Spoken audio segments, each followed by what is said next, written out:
3 weeks. That's all it's been. 3 weeks since Pearl Abyss opened the gates to Pi Well and unleashed Crimson Desert on the world. And already, this game is not the same game it was at launch. And I mean that as the highest possible compliment. Because here's the thing about Pearl Abyss that most people in the single-player gaming space don't fully appreciate yet. These guys built one of the most successful MMOs on the planet, Black Desert Online. A game that has been continuously updated, iterated on, and evolved for over a decade. And when they sat down to make a single-player action RPG, they brought every single lesson from the world with them. This video is about why that matters. This is about a dev team that treats their game like a living, breathing thing, not a product you ship and forget. Let's talk about where Pearl Abyss comes from, because it's genuinely important context. Black Desert Online launched in 2015. 11 years later, it still receives massive content updates, class reworks, and quality of life overhauls on a near monthly basis. Their player base doesn't just tolerate this cadence, they expect it. They were trained to expect it. And Pearl Abyss built an internal culture around delivering it. That is not a normal studio culture that we've been used to. As we've seen with most single-player game developers, but not all of them, but usually they ship the game, patch bugs for 6 months, maybe drop some downloadable content, and move on to their next project. The team at Pearl Abyss doesn't have that muscle memory. Their muscle memory is listen, respond, iterate, and repeat. When you understand that, the way Crimson Desert has been handled post-launch starts making a lot more sense. In the MMO world, you don't just drop content and disappear. You watch how players interact with your world. You read the forums, you watch the gameplay streams, you see where people are frustrated, where they're having fun, and where the game isn't living up to the vision, and then you fix it.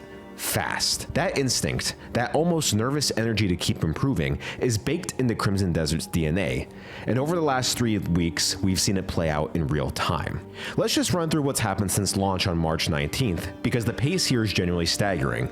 Within days of launch, hotfixes were already out addressing stability and crash issues across PC and console. Then came patch 1.03, which added the ability to play offline on the Xbox and introduced 120Hz mode, things players have been asking for almost immediate. Patch 1.02 then added a full movement controls option, giving player the choice between basic and classic sprint mechanics, a direct response to community feedback about how running felt. That might sound small, but in an open world game you're traversing for dozens of hours, how your character moves is truly everything. They modified acceleration curves so that Cliff now reaches top speed more naturally, removing that old input lag feeling, especially noticeable on uneven terrain. They adjusted gamepad and keyboard controls, increasing health restored from food and items, and even added new item storage capabilities at the Howling Hill camp. 1.02 also added a headgear visibility option and expanded private storage capacity.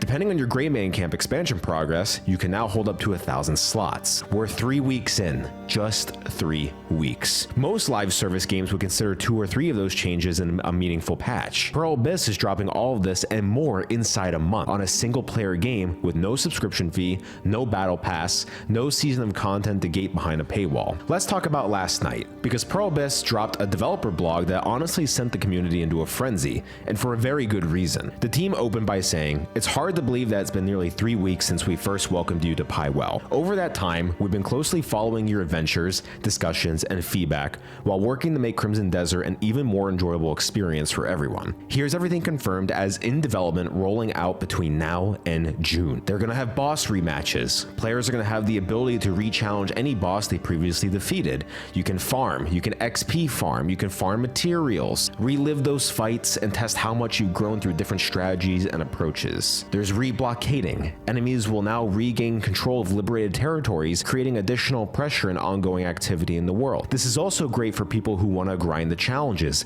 because as of now, once you had everything liberated, it was increasingly harder as you got into the endgame to finish some of those combat challenges. They're going to be adding difficulty settings. Now we're going to have the options for easy, normal, and hard. This is going to open up the game to more players while giving veterans the challenges that they have always wanted. There's going to be new skills for Damiane and Oongka. They're going to be getting abilities comparable to Force Palm and Axiom Force to make them more well-rounded. These are going to allow the companion characters to get expanded and not feel useless as many players have expressed, as they have mainly just put all their time in the cliff. There's going to be quality of life upgrades across the board. You can hide back weapons options for immersion, new outfits including previously non on wearable items, a dedicated food storage so you can cook directly from storage, wardrobe storage for armor and gear, etc. There's going to be new summonable mounts and pets. These are all things that are on the way. And Pearl Abyss themselves have noted that these features introduced today are currently in development and details may change when the update is released. They're telling you what's coming months in advance. They have transparency with humility. This is a studio that is in constant dialogue with its player base. The game of today is not going to be the game of tomorrow. This is Pearl Abyss's philosophy, whether they stated it explicitly or not. They built Black Desert Online on this principle for over a decade, and they're applying it to Crimson Desert with even more intensity because the stakes are different. This is their big swing at the single player market. This is their statement game, and right now it is working very, very well. Think about what Crimson Desert was on day one. Think about what those reviews first said when the game first came into the market. Now, look at it. Movement has been overhauled, storage overhaul, more fast travel points, more controller customizations, offline play, performance fixes across 3 platforms. That's not a game that is being maintained. This is a game that is being sculpted. And here's what makes it genuinely exciting for me. They're still in month 1.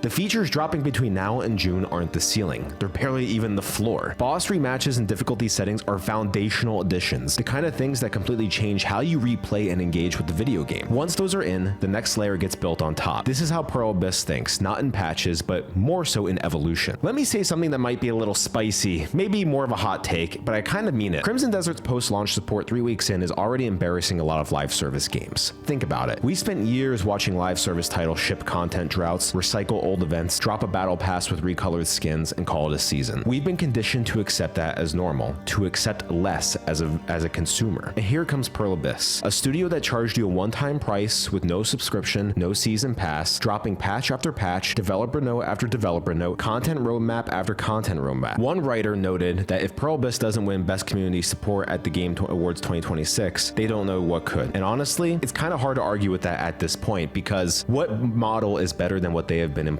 The live service model was supposed to mean more content, more engagement, more evolution for the end consumer. But more often than not, it ends up just being more monetization with less substance. Crimson Desert is setting a foundation that has demonstrated that you don't need a live service wrapper to support a game like one. You just need the will, the infrastructure, and most importantly, the love, the support, and the culture all around it to achieve it. And Pearl Abyss, after over a decade trenching in the MMO world, has done all 3. Crimson Desert is 3 weeks old. It already has a roadmap stretching to June. It already has multiple meaningful patches. It already has a developer team and genuine active conversation with their community. The strongest game that you play today is going to be very different than the strongest game you play in a month. Different again in 2. That's not a promise from a hype trailer. That's a pattern that's already been established, and it's one Pearl Abyss has been perfecting for years. This game is truly going to age like fine wine, and Crimson Desert has been aging beautifully, and it's only 3 weeks in. I feel that Crimson Desert is now a must-buy video game. If you're sleeping on this game, I generally don't know what you're waiting for at this point. Drop a comment below. Let me know, are you playing Crimson Desert? What update or feature are you most excited for? And if you haven't already, please make sure you subscribe and like this video, because we're going to be covering this game for a very long time.